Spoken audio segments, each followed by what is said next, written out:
할렐루야. 인도하심 시리즈 6번째 시간 출애굽기 말씀 계속해서 나눕니다.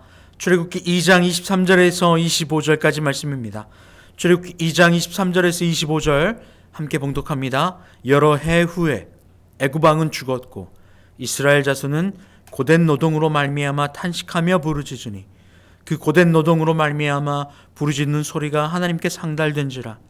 하나님이 그들의 고통 소리를 들으시고 하나님이 아브라함과 이삭과 야곱에게 세운 그의 언약을 기억하사 하나님이 이스라엘 자손을 돌보셨고 하나님이 그들을 기억하셨더라.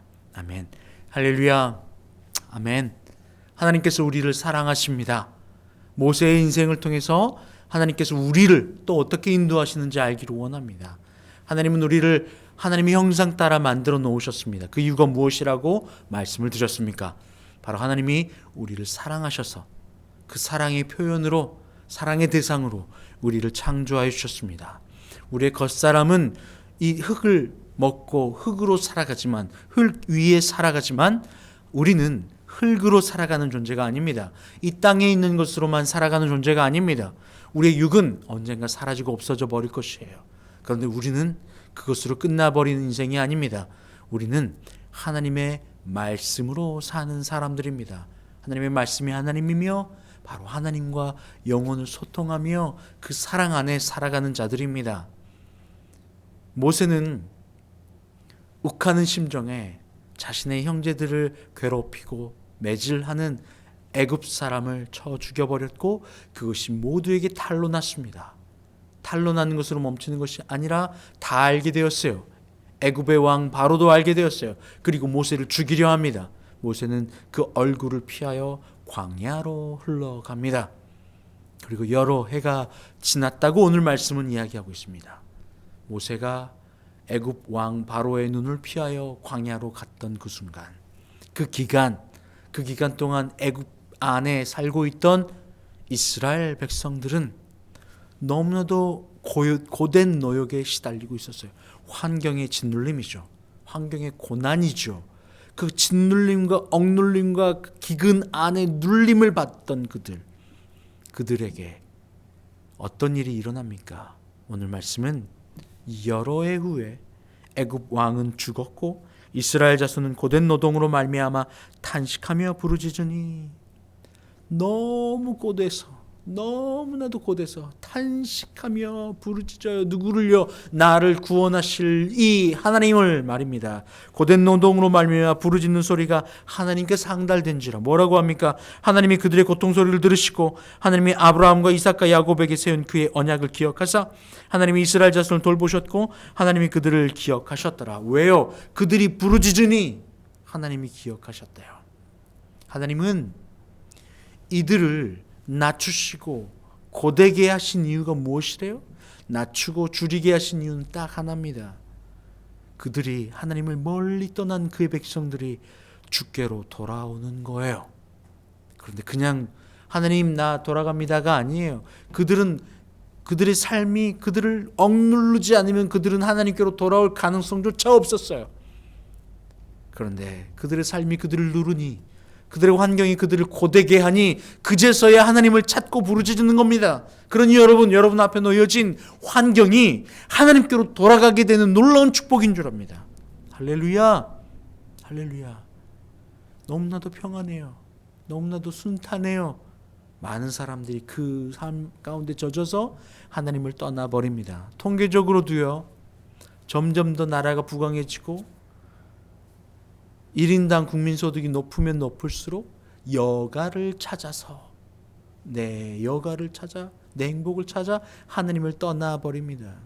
많은 유럽 교회가 그랬고 많은 미국의 교회가 그랬고 지금의 수많은 부강한 나라들이 그렇습니다. 하나님을 떠나버려요.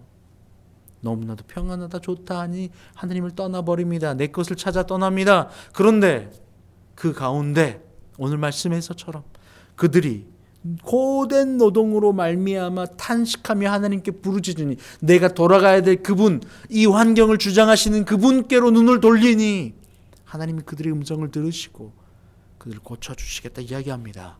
너무나도 유명한 말씀이죠. 역대하 7장 14절 말씀에 내 이름으로 일컫는 내 백성이 그들의 악한 길에서 떠나 스스로 낮추고 기도하여 내 얼굴을 찾으면 내가 하늘에서 듣고 그들의 죄를 사하고 그들의 땅을 고칠지라. 할렐루야. 하나님은 분명히 약속하십니다. 그들의 백성이 주님을 찾으면 악한 길에서 떠나 얼굴을 주께로 향하여 드리고 주님께로 돌아오면 다시 회복시키시겠다고요. 주님은 우리를, 죄 가운데 있는 우리를 회복시키기 위하여 기다리고 참고 인내하고 계세요. 이러한 환경들, 저러한 환경들 가운데서 주님을 붙잡을 수 있는 기회를 우리에게 모든 순간에 허락하고 계세요. 때론 병이에요, 때론 사고예요, 때로는 고통이에요, 때로는 억눌림이에요, 슬픔이에요. 그런데 여러분, 그 슬픔이 변하여 기쁨이 됩니다. 언제요? 주께로 돌아갈 때 말입니다.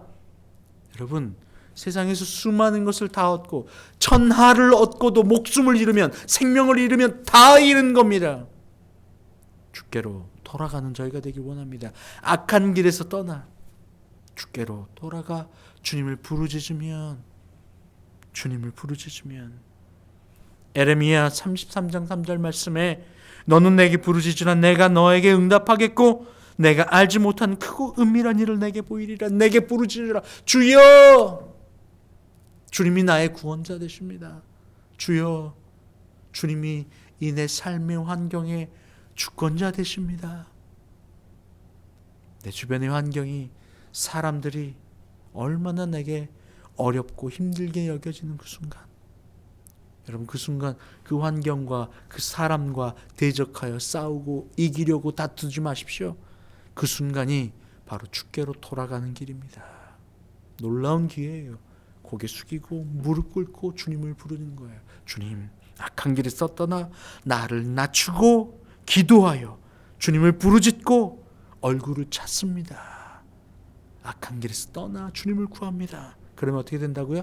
하늘에서 듣고 그들의 죄를 사하고 그들의 땅을 고칠지라. 이러한 유명한 찬양이 있죠. 아버지여